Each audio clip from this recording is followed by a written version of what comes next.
The way it floats in the water, so serenely in the moonlight and the sunlight, you would have thought it was meant to be there, pure and unyielding and as solid as silk.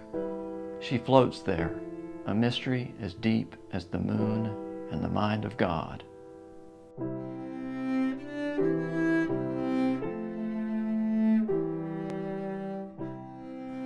The Civil War had been over for 20 years. In the wake of devastation, Richmond, the Confederate capital, was coming back to life.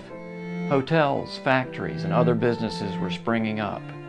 The modern world of telephones and electricity was close at hand. And then one night, something terrible happened.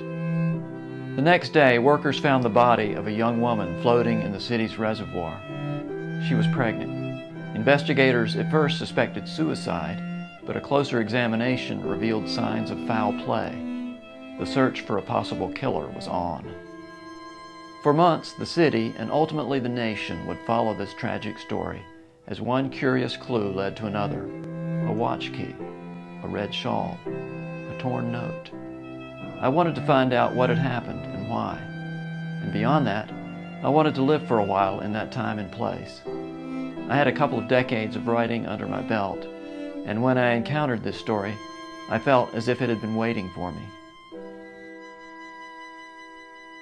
Where the reservoir embankment once stood, all you can see now is a low-rent apartment complex and a newer cemetery. The victim was a country girl named Lillie Madison. The suspected killer, her cousin Tommie Cluverius, an ambitious young lawyer. He cut across Hollywood Cemetery after leaving the reservoir that Friday the 13th, a snowy night long ago. Presidents Monroe and Tyler, General Jeb Stuart, and thousands of other Confederate soldiers lay buried here. Jefferson Davis would soon join them. The prosecutor would bring those ghosts back to life to try to convict Tommie at trial. Lillie was buried in a family plot in Oakwood Cemetery.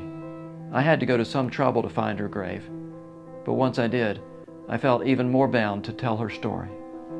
Like Tommie, I came to Richmond as an outsider. I'm a lifelong Southerner, but somehow I'd never gotten to know Richmond. It was a dark mystery, inside of which lay many hidden secrets. This was one. Tommie's home was a day's journey away back then. Post-war Richmond held new enticements, theaters, saloons, and houses of ill repute. Yet the things he loved, his family, his church, pastoral beauty, were back at home. His heart lay there as well, with his cousin, a poor relation.